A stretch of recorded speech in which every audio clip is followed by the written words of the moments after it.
नमस्कार मित्रांनो.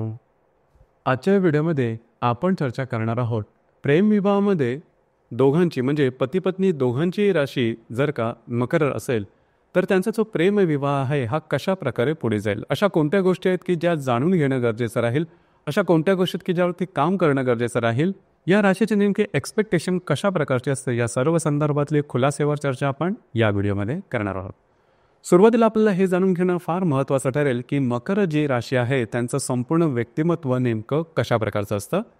मकर राशीबद्दल सांगायचं झालं तर कालपुरुषाच्या पत्रिकेमध्ये 10व्या स्थानामध्ये किंवा कर्मस्थानामध्ये येणारी ही रास आहे, स्त्री रास आहे. या राशीचा जो स्वामी आहे तो शनी आहे. या राशीचं जे तत्व आहे ते पृथ्वी तत्व आहे आणि ही जी रास आहे ही चर स्वरूप रास आहे. सगळ्यात पहिली आणि महत्त्वाची गोष्ट जी की मकर राशीमध्ये पाहण्यात येते ती म्हणजे या ज्या व्यक्ती असतात या व्यक्ती कर्माला, स्वतःच्या कामाला महत्त्व जास्त देणाऱ्या असतात. स्वतःवरची जी रिस्पॉन्सिबिलिटी आहे ही नेहमीच हे अगदी विशेष करून पाळतात. मुळातच बऱ्याच प्रमाणात मकर राशीच्या ज्या व्यक्ती असतात त्यांचं बालपण जे असतं हे थोडंसं संघर्षात्मक गेलेलं असतं. म्हणजे हा जो संघर्ष आहे हा आर्थिक संदर्भात असू शकेल किंवा नातेसंबंध. म्हणजे त्यामुळेच होतं काय की लहानपणापासूनच अशा प्रकारच्या संघर्षामुळे गेल्यामुळे किंवा जी परिस्थिती आहे ही नेहमी विरोधाभासाची असते. त्यामुळे होतं काय की थोडंसं या व्यक्तींना दुनियादारी ज्याला आपण म्हणतो ही चांगल्या प्रकारे समजलेली असते. कुठलीही गोष्ट सहजासहजी कधी मिळत नाही. एखादी गोष्ट घ्यायची झाली तर त्याकरता लागणारी चिकाटी ही चिकाटी लहानपणापासूनच त्यांना चांगल्या प्रकारे अवगत असते. म्हणूनच चिकाटी म्हणा, संघर्ष म्हणा किंवा पेशन्स ज्याला आपण म्हणतो, संयम, हा यांच्यामध्ये अतिशय चांगला असतो. आणि म्हणूनच या ही जी राशी आहे या राशींना चांगलं ठाऊक असतं की जर का तुम्हाला दुनियामध्ये जर का सर्वाईव्ह करायचं असेल तर नेमकं काय करायला हवं, पैशाला महत्त्व किती आहे, नातेसंबंध कशा प्रकारे जपायला हवेत, या सगळ्या गोष्टी मकर राशीच्या व्यक्तींना खूप चांगल्या प्रकारे ठाऊक असतात. म्हणूनच साधारणतः मकर राशी ज्या व्यक्ती असतात ह्या वयापेक्षा जास्त मॅच्युअर्ड असतात. मकर राशीच्या छोट्या मुलांना जरी तुम्ही पाहिलं तरी त्यांचे जे विचार असतात, त्यांची जी वाणी असते ही मॅच्युअर्ड झालेली असते. पैसा कुठे कधी कसं खर्च करायचा, कशा प्रकारे कमवायचा, याचं भान मकर राशीच्या व्यक्तीला खूप चांगल्या प्रकारे असतं. आणि या राशीची फार मोठी काही स्वप्न नसतात, जीवनाकडून खूप मोठ्या अपेक्षा नसतात. हळूहळू पायरीने पुढे जाण्यासाठी जी जिद्द चिकाटी लागते ती यांच्यामध्ये खूपच चांगल्या प्रकारची असते. आणि यांचे स्वप्नसुद्धा एकदम लार्जर दॅन लाईफ किंवा खूप मोठ्या आणाभाका घेणं हा प्रकारसुद्धा मकर राशीमध्ये दिसून येत नाही. आहे त्या परिस्थितीमध्ये आनंद राहतात आणि ज्या गोष्टी समोर येतील त्याला सामोरे जाण्यासाठी लागणारी जी चिकाटी आहे, जे धैर्य आहे, हे या राशीमध्ये खूपच चांगल्या प्रकारे दिसून येते. त्यामुळे या ज्या राशी आहेत या 35-40 नंतर जीवनामध्ये अतिशय व्यवस्थितपणे सेटल होताना दिसतात. त्याचप्रमाणे यांच्यामध्ये सहनशक्तीसुद्धा खूप चांगल्या प्रकारची असते.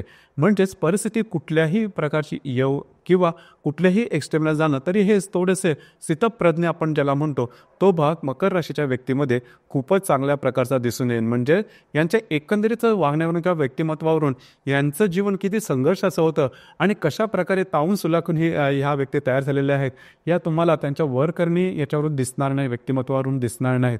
कुठल्याही गोष्टीवरती जर का निर्णय घ्यायचा असेल तर नीट विचारपूर्वक करतील आणि निर्णय घेतील. किंवा निर्णय घेताना थोडासा वेळ लागू शकेल परंतु जे निर्णय घेतील ते अगदी व्यवस्थित असतील आणि ठाम असतील.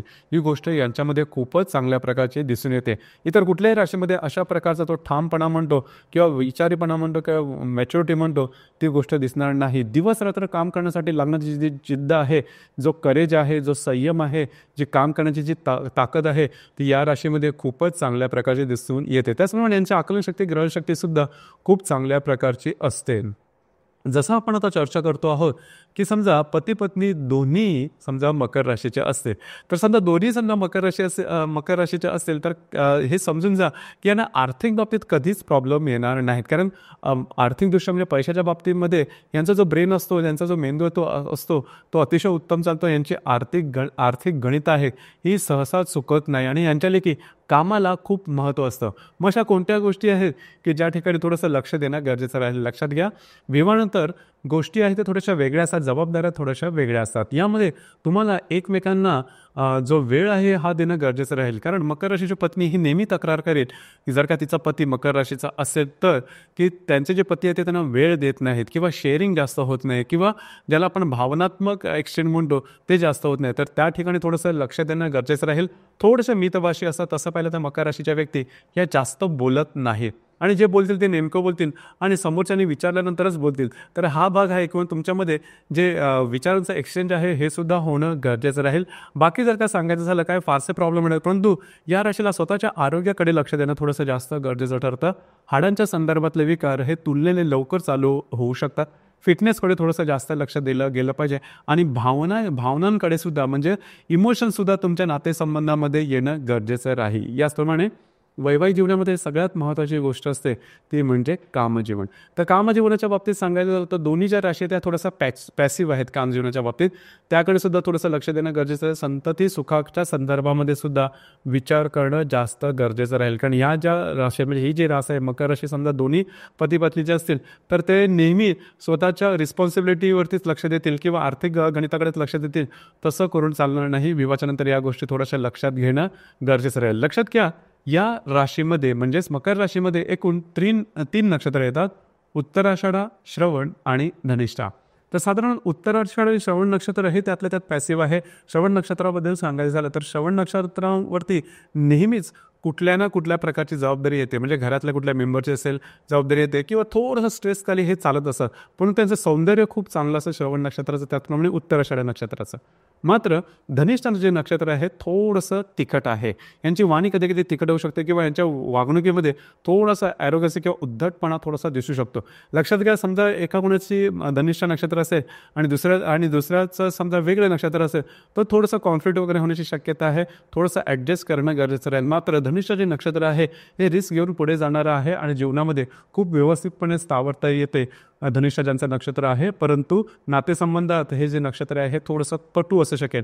तर या संदर्भात थोडी काळजी घेणं गरजेचं राहील. बाकी जर का सांगायचं झालं तर मगाशी जे मुद्दे सांगितले त्याजवळ जर का लक्ष दिलं तर दोन्ही राशींकरता वैवाहिक जीवन हे सुखी होण्याकरता फारसे काही कॉम्प्लिकेशन्स राहणार नाहीत.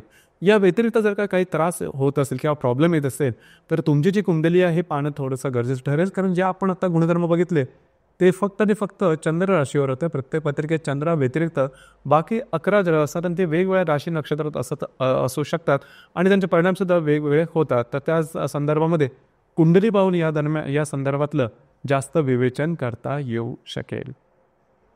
तर मित्रांनो, हे होतं प्रेमविवाहामध्ये दोघांची सुद्धा मकर राशी असेल तर त्यांचं वैवाहिक जीवन नेमकं कशा प्रकारचं असेल या संदर्भातली चर्चा. धन्यवाद.